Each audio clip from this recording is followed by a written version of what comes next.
Hello, hello, hello. This is Kenny Perkins, aka the Cancer Guy, and today, as always, we have another phenomenal guest on the show. We this time we're taking it back. You know, we always have adults on here, but today we have a treat. We have someone that is a little younger than adult, a young lady getting ready to going into adulthood. So that's a nice thing. But when you think about, childhood type cancers, how do kids fare with that? How does that work? You know, they're so young and not developed in understanding in that way, but yet sometimes they're the most resilient. And so today we have Jess Rosenbloom and her mother, Karen Trainoff. Let us welcome them to the show today. Thanks, Kenny, so much for having us. Oh, yes. Jess, thank you so much. Karen, thank you. Thank you, ladies, for gracing and blessing us with your presence today. Thank you for having It's us. great to be here. Oh, thank you. You know, as always, I just like to jump right into it. Jess, you were diagnosed with a brain tumor at a young age, right?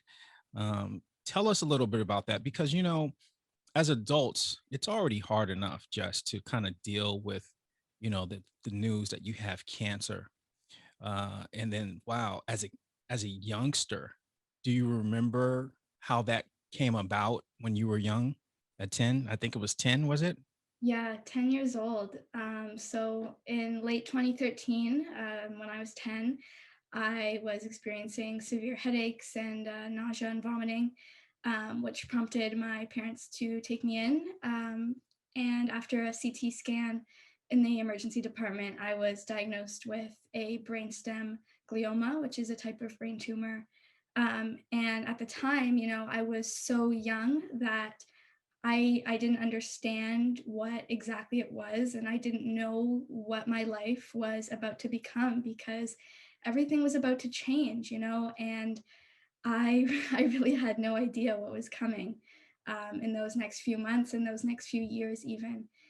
So after my diagnosis, I went through multiple major brain surgeries, as well as 9 rounds of chemotherapy, with multiple, blood tests and scans and tests, and unfortunately, many complications that arose from my treatment and my tumor. So I ended up suffering a TIA stroke after I had tumor growth while I was on chemo. The chemo didn't work as well as we had hoped, and I ended up needing to have a very large surgery that we didn't think was possible at first, but thankfully my amazing neurosurgeon was able to go in there for 8 hours and Oh, debulk most of the tumor. So that was in April of 2014, so quite a while ago.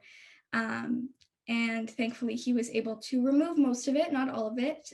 But since then, the remaining portion of the tumor that is still there today has been stable. There has been no growth, just complete stability, thankfully. So I have been off cancer treatment since then. oh my goodness. I mean, you just speak about it so eloquently. You know what I mean? It's wow. I mean, because that is huge. 8 hours of surgery, and then trying to get through that. Let me ask you, Karen. I mean, as you were seeing, just having these symptoms, what was your thought process as you were getting ready to kind of go through this, taking her to the physician, and before you were before you found out she was diagnosed with cancer? Well, it had been a couple of weeks of sort of on and off, sort of what seemed like mild, vague symptoms. She did have headaches on and off, nothing that was really severe and nothing that was really constant. So there was no sort of emergency bells going off in the first part of those couple of weeks. But over time, we saw that the symptoms were getting more frequent, they were getting closer together. She wasn't a child who ever really complained of headaches before that. And then my sort of spidey sense started to really sort of stand up and say, you know what, something's not right here. But we had planned to sort of take her in. It was the weekend to take her in to have it checked, and she came in and woke us in the morning, very early around, 4 or 5 in the morning, and said, I feel sick, I'm going to be sick. And once she was, and she actually felt better, she got relief from that, then we knew something was really wrong. Something just didn't seem right. She didn't look right. And we took her in right away. And that's when it was found. Oh my goodness. So what did they do? Did they do some type of CT scan and whatnot to kind of locate what the tumor was at? Is that what happened? Yeah, they saw right away when they were able to look in her eyes that she had pressure building Okay. behind her eyes. And that indicated that there was hydrocephalus, there was fluid buildup in her brain. So she was rushed right into a CT scan where they did see a mass on her brain. At that point, they actually weren't sure exactly what kind of mass it was. And she needed to have an MRI done first thing the next morning, early the next morning. And then we were able to have a much better sort of sense of what was going on. But they knew almost immediately when we came into the emergency room that something was very, very wrong. Yeah.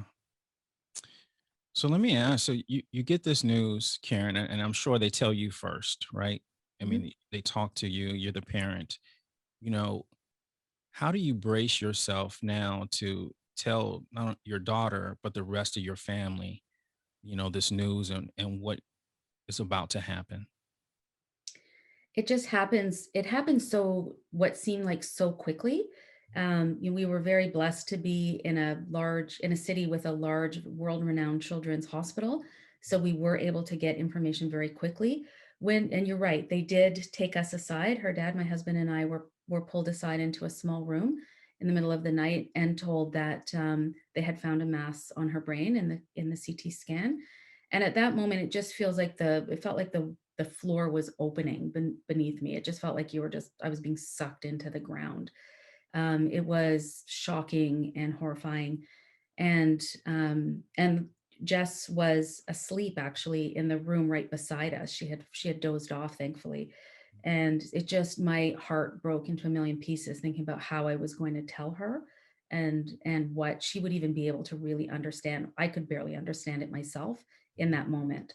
And we had no idea at that point what that meant, what how scared we should be, what was ahead for her. We had really no idea at that point. Yeah. So there wasn't any preparation. I was able to come in with one of the doctors, and we told her that there was, they referred to it at that point as a bump on her brain. Mm. That was the language that the doctor used, and I think that helped her to understand it better maybe than the word mass. At that point, she was little. Um, and from there, there was, I answered as many questions as I could as she asked them, and I gave her only as much information as she was asking for at that point, so as not to overwhelm her. Sure. And Karen and Jess, that's a key point, right? Because as a parent, you have to take in consideration the age factor and not truly understanding. And then also as a parent, you're going, well, I don't want to overwhelm my daughter, right? So it's trying to find that balance as you go through that. So tell us, how long after the diagnosis did you start moving forward with treatments, and what was the first line of as far as treatments were concerned? Well, after my diagnosis, and as my mom mentioned, it was found that I had hydrocephalus, pretty severe buildup of fluid on and surrounding the brain. I needed to have an emergent surgery to relieve that pressure from my brain. So that was the first brain surgery I endured, I think just days after my diagnosis. And after that, we, went on to multiple appointments, and the next step was to biopsy the tumor to figure out what it was and what was going on. So that was a few weeks later, um, another brain surgery to find the pathology of what was going on with me. So that's Uh, number two, huh, Jess? yeah, yeah, Surgery that number two, huh? yeah, already it moved really fast. I mean, Yeah. fast and slow motion, but after that, my tumor is in a very difficult spot. At that point, early on, and when I was first diagnosed, it was actually deemed inoperable due to its location in the brain. So the biopsy itself was just to get us, tiny piece to pathology was very difficult, and we didn't get completely conclusive answers as Mm, to what it was. But my doctors, who are so experienced and have seen so many cases like mine before, had a pretty good understanding and thought of what it was, and we went forward with chemo. And I had my portacath placed in my chest, a central line for chemotherapy.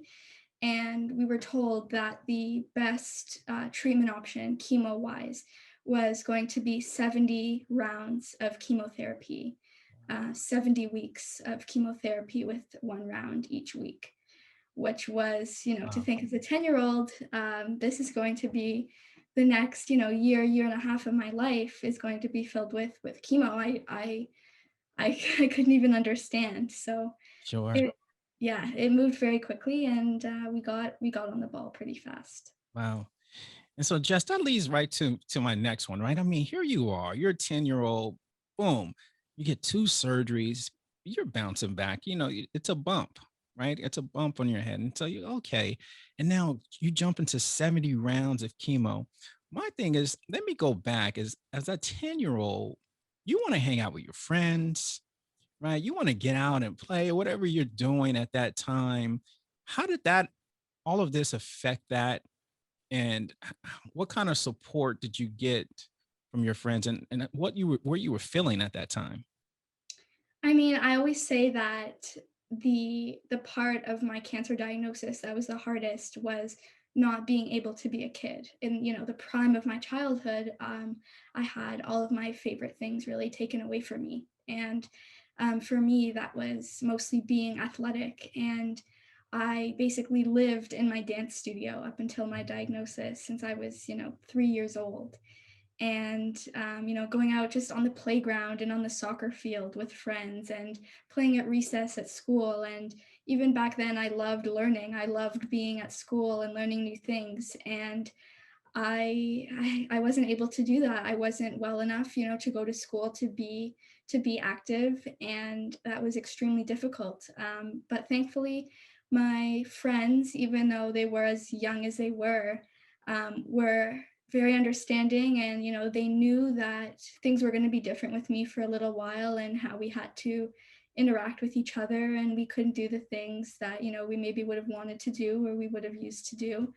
But they were extremely understanding, as well as my family. My aunts, uncles, cousins, grandparents were really here at home with me all the time, coming to visit and playing games and watching movies and doing as much as they could to make it feel as normal as possible in a time that was so abnormal. And I'm just so thankful for everyone who supported me during that time. Oh my goodness. I can only imagine. Yeah, there's nothing like family, right, Jess? I mean, at that point, you really start to see your family come together, and, you know, the feelings that you may have gone through. I mean, especially I assume ballerina, because that's, you said since 3, but I don't know. What kind of dance were you doing? I did start with ballet, but Okay. as I got older, 5 or 6, I started doing basically every style of dance: hip hop, acro, jazz. Oh, look at And you. at the time of my diagnosis, actually, I was really getting into breakdancing. Okay. So breakdancing and my neurosurgeon did not get along well. He was like, "You are absolutely going to be doing none of that. Standing on your head and headstands and spinning on your head and all that stuff." He was like, "Absolutely not." So yeah, that's what I was doing at the time. Jess, I love that. Here you are, you're this athletic young lady, and you're dancing, you're learning different styles, and just exploring. And then boom, this happens to you. You know, you mentioned that it was difficult, but do you recall that one of the most difficult times during that process where it was hard? Or maybe Karen, you can see some of the things that she was going through. What do you remember any time specific that may have been difficult for you? I mean, I can, tell you that I saw, what was happening with Jess and her friends. And again, they were little. They were, 10 years old. Yeah. It's they were not old enough to really um, understand it in its, I think, its entirety, but old enough to understand that something was very wrong. So it was, a really difficult stage for them as well. And I had some of their parents reaching out to me asking questions. They didn't know how to talk to their own kids and help them understand Hmm. what was even happening with Jess. They just knew she was really sick. And they didn't really understand what that meant or how serious that could be. And having those very big conversations with their children was something really complicated for the other parents as well. And so for Jess, I saw her trying to, help not help them understand as best she could without making their relationship all about her illness. Yes. And she kept saying to me, I just want to be Jess. I just want to be me. She said that over and over and over again. And while she understood that she had limitations and physical stuff she couldn't do, and she certainly wasn't feeling well, that's for sure. Um, she didn't want to be identified as she used to say, the brain tumor kid. Yeah. That's the language she used to use. She kept saying, I don't want to be that. And that Yeah. was a real challenge for her to figure out how to be Jess in this sort of new world she was living in with all of these limitations, with the unknowns. We did not know what was ahead for her, how that would play out, what kinds of treatments she might need in the future, and what her future even looked like, really, at that point. Sure. Yeah. That's a great, it's a great description of what you guys were going through, And I wonder that feeling, Jess, when you say, man, I just want to be Jess. What was it that you were experiencing that you was like, I just want to be Jess? I think a lot of it was a loss of identity and being so young that I didn't know how to deal with that. Losing a part of me or so much of me of who I was and who I identified as being, this active kid, a dancer, a friend, and all of these things. And now it had just felt like all of a sudden that was just stripped away from me, and I was now just a kid in a hospital bed and a kid, at home recovering from surgeries. And that was really difficult. And it felt like, when my friends would talk to me or when they would come over, I worried that, do they still see me as Jess, or do they see me now as who I'm seeing in myself, as just this kid who's this sick kid, this brain tumor kid? Yeah. Or do they still see me like that? It was a big worry, thinking, do my friends still remember who I really am? And are they still really seeing that in me? And thankfully they did. They always did. And always was Jess still, even though for a little bit I might have been the brain tumor kid, or a part of me was the brain tumor kid, but I always was Jess inside and out. And thankfully my friends and my family always were able to see that in me. Yes. Jess, thank you so much for that. That's a beautiful insight. Here we are. We are inside your head at 10. I love that. And the mindset, even at a 10-year-old, you know, there's a battle. There's a battle of things that are going on, emotionally. And so you can see that tug of war. I just want to be Jess, but the person who we have in front of us now is just it's an amazing thing, and to see how you evolved from all of this. And as you going back to mom and Karen, so you see this, you rally, you guys are rallying around Jess, and things are going well. We have 70 rounds of chemo.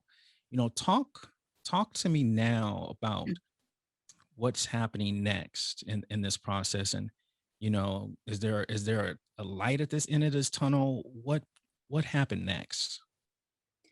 I mean, that was a terrifying time, and it was so unknown. When we heard that her oncologists were suggesting 70 rounds, 70 weeks of chemotherapy on this tiny little body, Yes. it was so hard to wrap our heads around what that would even look like for her. Would she be able to go to school? Would she be well enough to, keep up with everything she wanted to do? her, and in particular her education, would she be able to keep up with her friends, and be able to stay sort of with them and progress with them? We had no idea. And we did the best we could to make sure she had everything in place. We immediately, my full-time job became advocating for her and making sure I understood as best I could what this new language was that we were hearing, what this new world was that we were living in, and how I could best help her be able to not only survive but to achieve the things that she wanted to in her life. So my mindset had to quickly adjust Mm. from sort of, we think about our kids and we think about their future, and when things are going as they're expected to, you sort of have your eye on the future. But when something like this happens, that future becomes murkier. Mhm. It's hard to really picture it, and you become sort of immediately immersed in this present moment of sort of scary stuff, and not knowing what's ahead. So my mindset had to shift to be able to also kind of have one eye on the future as well. And by doing that, I was able to become a better advocate for her, so that I didn't get stuck in just the scary stuff. And making sure that she had the best kind of support when she was able to take it around keeping her studies up, whether that was at home. We were unbelievably fortunate and blessed to have her in a public school that was filled with like heroes that literally fell from the sky for us. I mean, a principal that bent over backwards to do whatever they could, a particular teacher named Hayden, who was like a fairy godfather of sorts, who came in and literally kind of wrapped his arms around her to make sure she got what she needed, whether it was at home or when she was ready to even start to come back to school. That they really had her back, and I worked with them as a team to make sure that she was cared for from a educational perspective, but also from a social perspective. That was really important for the school, to make sure that her friends understood. They had an assembly to help the kids understand what was happening when she was Wow. there. Um, Oh, they did you go to the assembly too? I didn't. No, Yeah. I actually didn't know that it happened until recently.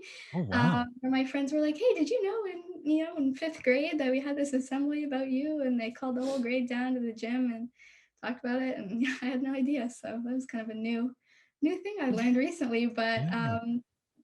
I think it enabled my peers to realize what was going on. And obviously there was chitter chatter of where is she, and she's been gone a long time, and I think that helped to kind of clear the air, and that was really needed at the time.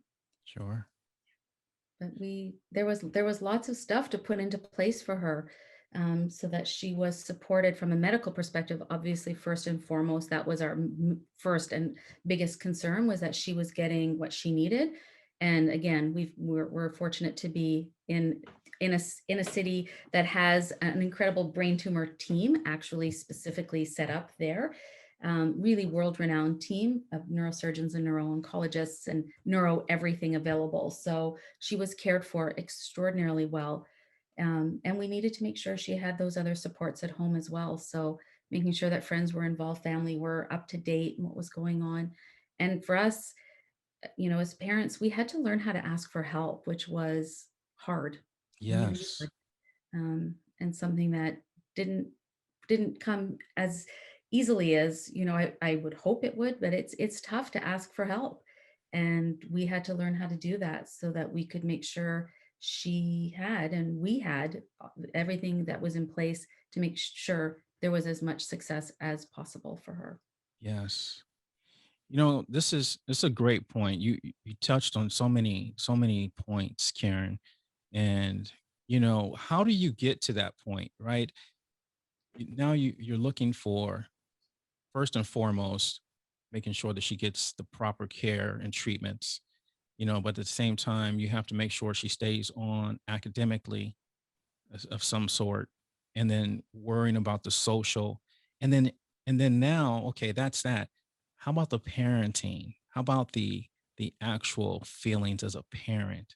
we see ourselves and our kids, and oh my goodness, we're going to go to college and they're going to get married and then grandkids. And then you get hit with something like this. And then the little negative mindset comes in. How does the mom deal with all of that? It that was probably one of the hardest adjustments for me, was shifting my mind and figuring out how to keep myself above water. I was terrified. I felt like physically it felt almost like the blood in my body was running cold. I don't know how else to better describe it. I would wake up in a panic. I had never been I'm not an anxious person by nature, but all of a sudden anxiety was very much alive in me a lot of the time. And that, you're right, that part is a change where, you're looking ahead and dreaming of graduations and weddings and other big milestone moments and whatever that may look like for your child. And now I just want them to live. That's it. That was it. Um, and unfortunately, we were seeing friends, of Jess and other families not not being able to do that. They were losing their children. We were in a world where that happened on an unfortunately too regular basis, Really? where we were going to funerals for children, Oh, and that were children that were friends, that had become close friends of Jessica's. And so as a parent, having to sort of square that in this world that, like, we it just seemed incomprehensible mhm. that this is what was happening and what we were living in. So for me, part of that was making sure I lived in the moment in a way that I never had before, Sure, figuring out how to really be present and grateful in the moment, sure. because none of us are promised a tomorrow. And that we unfortunately saw too frequently. And so for me, I had to, with help, psychological help for me, to really help me, again, shift my mindset to be able to appreciate what was right in front of me in that moment, because I didn't know what would be in the future. I also started to allow myself to have glimmers of hope into the future. I didn't know what would happen, but part of my ability to be positive and to be very there for Jess was to, in at least in my own mind, have hope that I would see something in the future for her that I look forward to. It Sure. might just be feeling well. It might just be going outside to play in a way that looked great. And then over time, it started to stretch. I hoped that I would see her graduate from middle school. Sure. Uh, and then when that happened, it was, it was better than anything I could have ever have dreamt Oh before. my goodness. Can you imagine? It's different, right, It's Karen? different. Everything is different. You Everything know, is different. and then explain talk to us about that. Jess, here you are, you're fifth grade and these things are happening, 70 rounds of chemo. Let's talk about from the 70 rounds to the time of graduation. Like what happened now after the 70 rounds took place? Well, after my ninth round of chemo, a few months had passed, and I was on chemo, feeling the full effects. Fatigue, nausea, pain, low blood counts, hair thinning, hair loss. Hair loss, yeah. After all of that, I was having symptoms that were unexpected from the protocol I was on. Okay. And one morning I woke up, and this was shortly after my ninth round of chemo. I woke up and I remember looking down at my arm on, my purple polka dot sheets in my little girl room, and thinking, oh my gosh, like I can't feel my arm. This is so bizarre. And being a 10-year-old, the first thing that came into my, I guess, irrational childhood mind was someone cut my arm off. And so I got up and I walked to tell my mom, to wake her up and tell her that I, couldn't feel my arm. And it was at that point where, I saw her and she saw me that morning, and I just saw her face change. And I was Mhm. like, she knew something was wrong, and I wasn't getting the memo there that something was seriously wrong. And I remember speaking to her and trying to, explain to her what was happening, and her telling me, I can't understand you. Oh, wow. And her finally, telling me to sit down, try to take some deep breaths, calm down, and her getting on the phone and calling 911. And I remember, clear as day, her saying to the 911 operator, I'm here with my 10-year-old daughter who has a brain tumor, and I think she's having a stroke. And, you know, did I know really what that was at age 10? No, I didn't. Did I? But I knew enough to know that it was bad, and it was really bad, and it was really serious. And the paramedics showed up and, rushed me to the hospital, where I had an emergency MRI scan done, and it showed that my tumor had not been responding to chemo and had actually grown quite a bit. Um, and at that point, my tumor that was initially deemed inoperable, there was no other choice but to have it operated on. So at that point, I didn't know how risky that surgery was going to be. Of course, my family did, and why did I need to know that to worry me? There was no reason for me to know that at that point. I thought it was just going to be like every other surgery I had, which obviously wasn't fun, and brain surgery doesn't come without risk, but I didn't know how really serious and life-changing that surgery was going to be. Um, Thankfully, I came out of it way better than expected. My parents were told that I was gonna have to likely relearn how to walk and talk and possibly breathe on my own. But thankfully I came out, multiple hours of surgery, came out, woke up in the ICU, and I was talking and, demanding my medication and pills and liquids. And um, they were able to get most of the tumor out without significant damage. And yeah, since then that I've been off chemo treatment, and the tumor has been stable. Size wise, it hasn't grown, which has really been great. And after that, obviously there was the recovery and the complications that then started to arise from the treatment and from the surgeries. I started having seizures, and I was diagnosed with epilepsy, and started, so many medications and trial and error of medications for that. And so many other complications, a growth hormone deficiency that required me to take daily injections, over 1,000 daily injections, Wow. that I would give to myself. And it was hard managing that, and managing the emotional part of having to digest what I had just been through and what I was still going through, and trying to reintegrate back into school, because I wanted to graduate with my peers. I wanted to graduate with everyone else. I wanted to be the same, and I wanted to not have to stay behind, and I didn't want my illness to hold me back.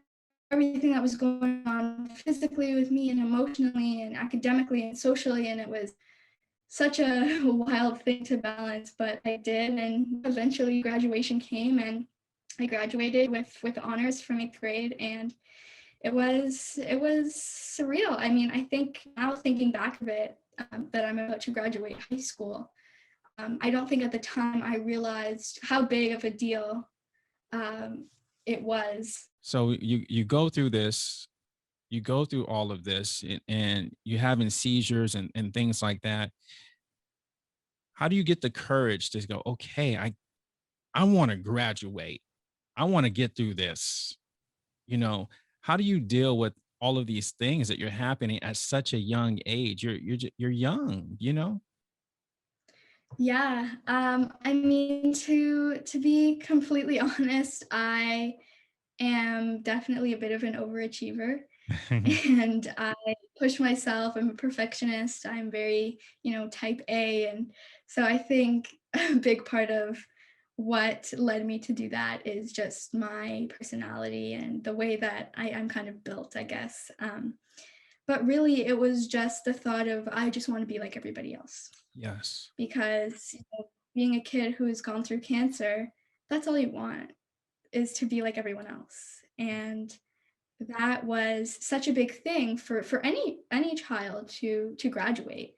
And I just wanted to have that big piece of normalcy and to be able to do that with my friends and to do that at a normal time with everybody else. So, Jess, what would you say to any of the youngsters out there, the young gentlemen, young ladies that may be going through a cancer like this? How what would you tell them that they need to do in order to get the strength to get through it? I would say just do what you need to do and don't let anybody else tell you how or what you should be doing to get to where you want to be, because you are in control of yourself and in control of your life, and nothing and nobody should be able to impact that. And if you need to take breaks, take breaks. If you make mistakes, you'll learn from them.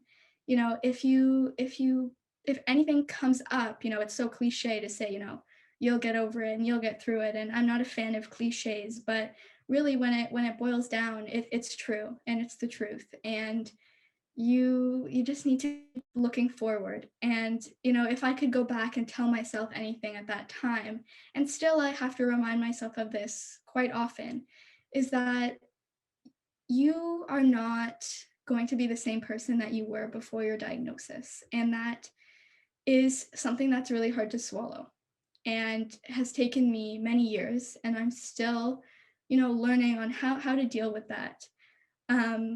But that being said, it will make you better. And again, it's another cliche, but it will. And it's okay if sometimes you feel like the brain tumor kid or you feel like the cancer kid.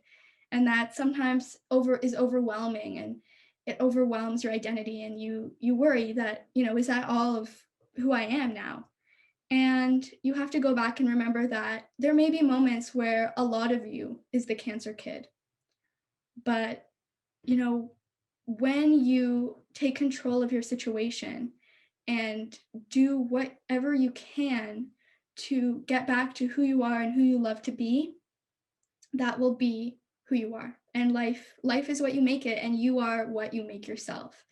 And so, there will be days you get down in the dumps and say, you know what, I am just a cancer kid today, and that sucks. And other days, you'll pick yourself back up and go out and do what you love, and try your best to get back to being yourself, and you'll say, yeah, you know what, I'm me again. And a part of me is maybe the cancer kid and will always maybe be a cancer kid, because I've learned from that. I've learned from the challenges, and I've learned from the hardships that I've gone through, and they will make me stronger, and they'll make me a better person. And if there is anyone in your life who fails to see you as anything else but just the cancer kid after your diagnosis, they can't see who you really are again, they're not the right person to be keeping in your life, because they're going to be keeping you in that mindset, in that world of, oh my gosh, like I am just a cancer kid, when you really aren't.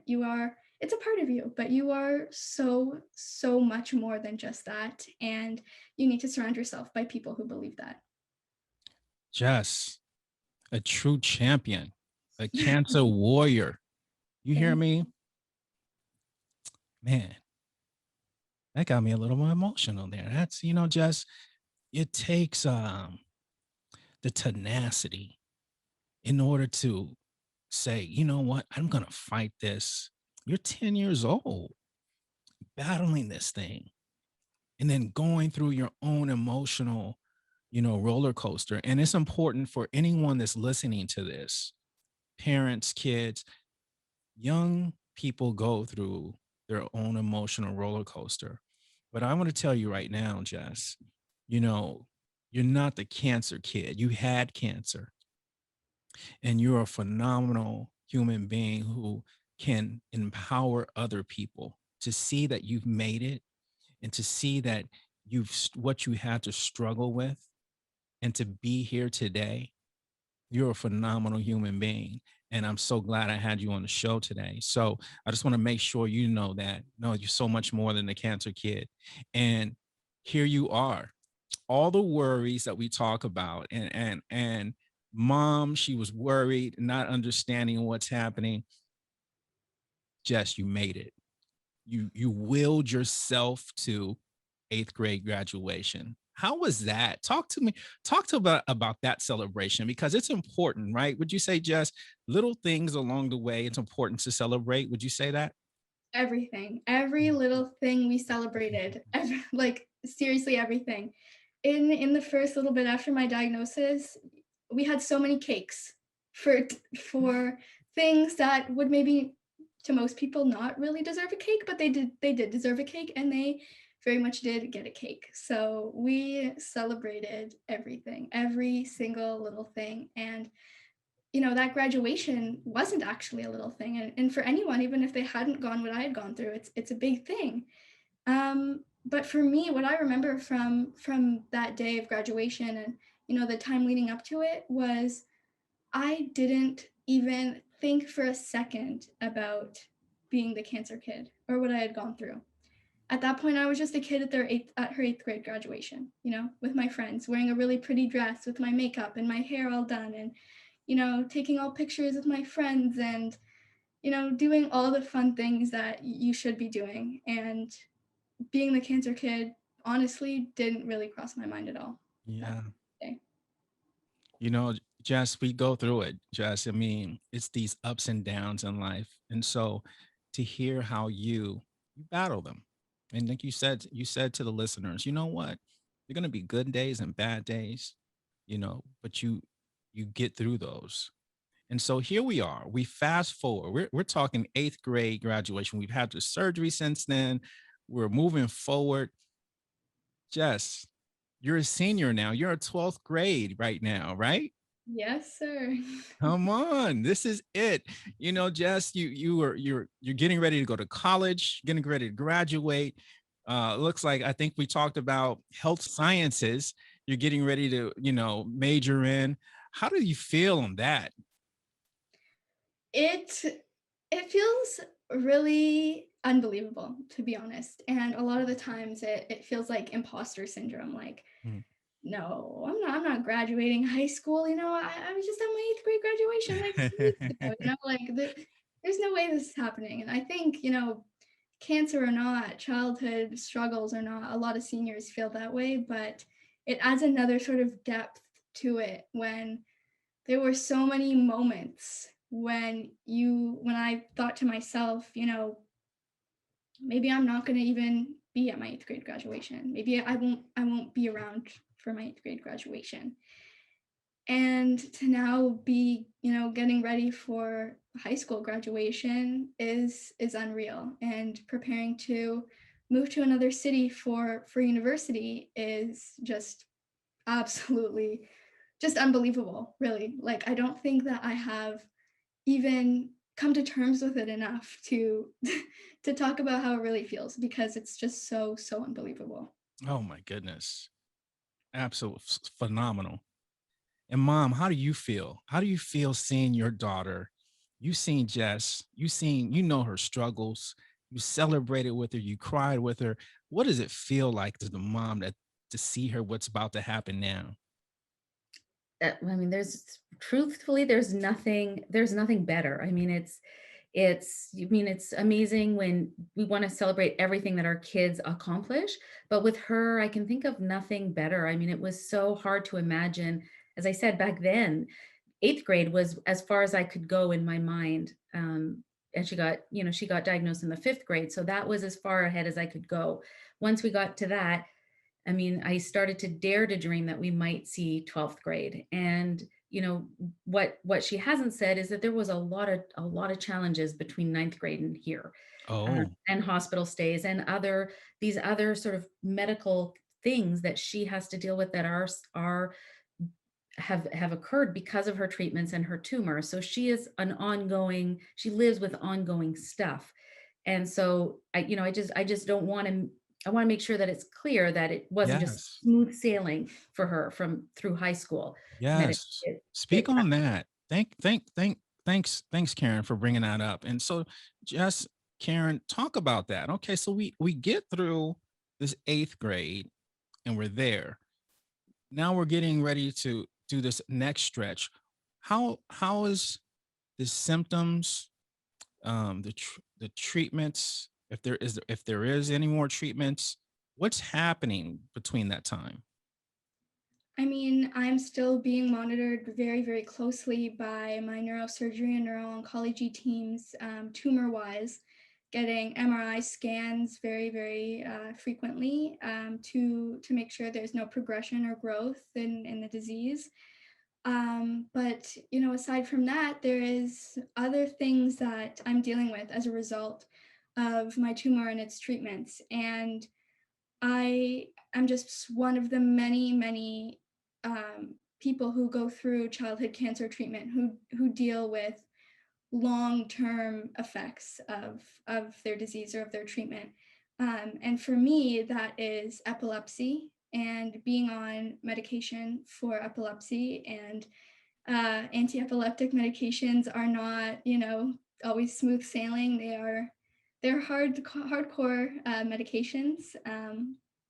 But thankfully I'm doing very well Yes. with them right now. And recently I've been diagnosed with a condition called dysautonomia, which is basically a fancy word for saying that my autonomic nervous system cannot control itself well. I cannot adequately regulate my heart rate, my blood pressure, body temperature, at sometimes blood sugar levels. And it's very, very difficult. And that poses a lot of symptoms: dizziness, fatigue, weakness, fainting, Mm, uh, a lot of stuff for which I'm also on medication for now and being very closely monitored for. But with that, there's also chronic fatigue and chronic neuropathic pain that I have to deal with.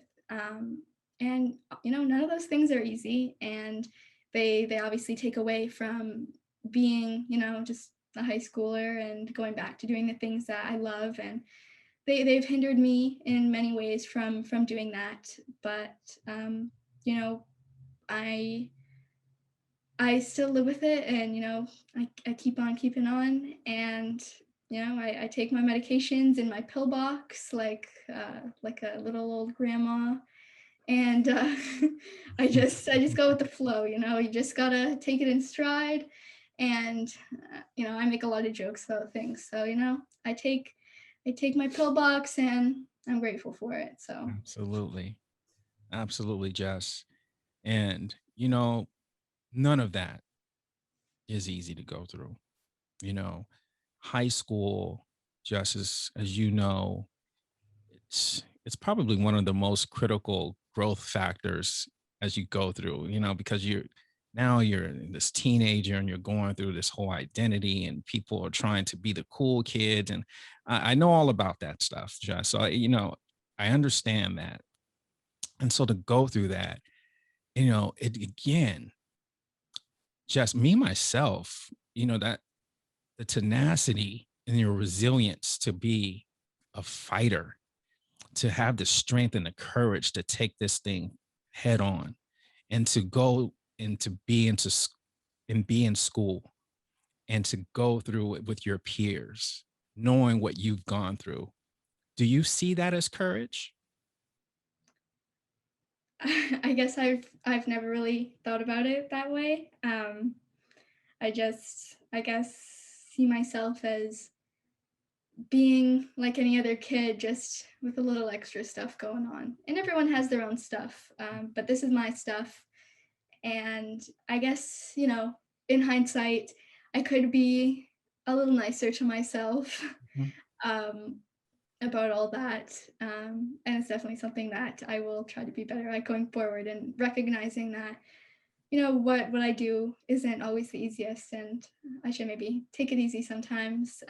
But that's not really my thing. So Yeah, I know. Jess, I'm the same way. I'm, for everyone else, let me ask that to you, Jess. Like, if you seen one of your friends who you love and they were going through what you're going through, and you seen them, they were taking their pills and they were going through, brain tumors and how these surgeries, and they were feeling down with themselves, what would you say to them? I would give it to them straight, like, you are doing incredible, incredible things. And, I do have friends, from the hospital and that are going through similar things as me. And, we try to like hype each other up and, say those things to each other. But it is hard to say those things to yourself. And that's definitely something I've always struggled with. And my mom has always said that exact question, what would you say to someone else if they were going through that? And I would say, something really nice. And then she was like, oh, and why can't you say that to yourself? And it's like, I can't say that to myself. Themselves. Like, so I don't know. It's hard to be nice to yourself, but Yeah, I recognize that it is important, and it's something that I definitely got to work on a little bit harder. for sure. For sure. You know, it's something that we all do, Jess. Even now, even now as an adults, we do that, you know. And I frequently ask that, what would Kenny Perkins say to the little boy inside?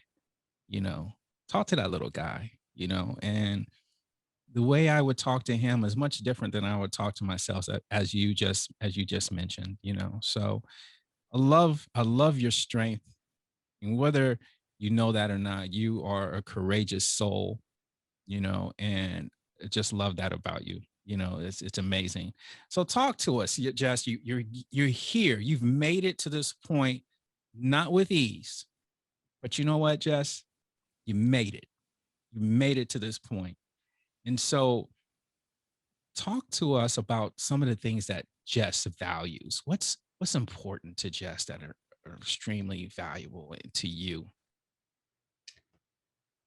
I would say people. People are important to me. The people that I love, my family, my friends, and people in general, people who I don't know, who are facing hard things and being treated as different and not being treated equally as they should be in society. And, you know, I advocate not only for patients, childhood cancer patients, but for anyone else, going through something, marginalized groups, inequalities, inequities, and I I'm very passionate about that, about that everyone, no matter what gender, sexual identity, race, anything, socioeconomic status, it doesn't matter. Everyone should be treated equally and everyone should be treated the same. And I live that day in and day out, and I will fight for that,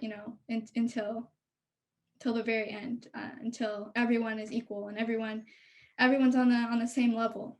And that is really something that is important to me, and that I try very, very hard to advocate for in a sustainable way. Yes. Well, thank you for that. Thank you for sharing that. And again, it gives an insight into who you are as a person, in your character. Just love that. Karen, you've done a good job. I'm I'm a bit player in this particular act here. Nice. Yeah.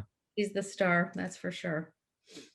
It gives us courage, So Karen, talk to us about, as we are here now, present, what is it that you value most? I value time, whatever time we have, and that for me has changed drastically over these last many years with Jess after her diagnosis, being able to really, truly, truly value what we're given, and not taking any of it for granted. And trying to remind myself that on a very regular basis to not take any of it for granted. So like she said, you know, there's been lots of cakes and lots of celebrations, and, you know, the whole world is being turned upside down this last year and a bit. And we continue to live by that, through this pandemic, that there's always something to celebrate. We look for it. I value that. I value having the people around me that are willing to have a piece of cake whenever there's one due, that we figure that. So that's for me, the biggie. Everything else after that is gravy. Yes. Yes. I love that. And thank you, ladies, so much for sharing. You know, so tell our listeners here, what is next on the agenda? What are we doing now? What is life like? What is life like now for Jess? I mean, I'm moving on to post-secondary education and hoping to continue my education after that. But I really, really hope to continue to work very tirelessly on my advocacy and fundraising efforts in the pediatric cancer community and in the chronic illness community. Sharing not only my story, but the stories of others, and being able to empower others, because through social media, the past few years that I've been doing that on social media, I've realized the impact that it makes. And I've had parents reach out to me and say, my toddler has a brain tumor, or my baby, my infant has a brain tumor, and they can't articulate how they're feeling. But when I read your posts, and I read what it's like for you to go through what you go through, or what you went through when you were younger, I feel like now I know how to better support my child going through what they're going through. And that is just so powerful to know that I've made that impact. And not only that, but to let other patients know that they're not alone, and family members that they're not alone. And teaching just the general public, even if they don't have any experience with cancer, if one day they do have to go through that, and I hope they don't, but they will know how to support others, a loved one, a friend, a colleague, how to support them while they're going through that. So it's very important. And also just to show the world that cancer is not what it's made out to be in the media. I think a lot of times it's romanticized, especially pediatric cancer. You turn on the TV and you see commercials for pediatric cancer, and you see little very cute smiling bald children, and that is not what it is. It's raw, and it's real, and it's emotional, and it's hard, and it's heartbreaking. And I try to share the reality of that in a way that is digestible for people. Yeah. We thank you for that. We thank you for that. And we need more Jesses out there in the world advocating. It's a privilege. It's a privilege having you ladies on the show and really explaining what it was like on your journey, and then giving the listeners and those that are tuning in, tools that they can utilize, and seeing how you overcame some of these obstacles. And even though you are going through continuous obstacles, how your mindset works. And that is so powerful, you know. And so now, Jess, how old are we as of today? I'm 17 right now. 17, 7 years later, here we are, right? Doing it. Anything you like to say to the listeners before we end? Keep on being you, and don't let anyone else tell you how to do that. Be, deeply and authentically you, and don't change. I love that. Thank you so much, Jess, for joining us. Karen, thank you.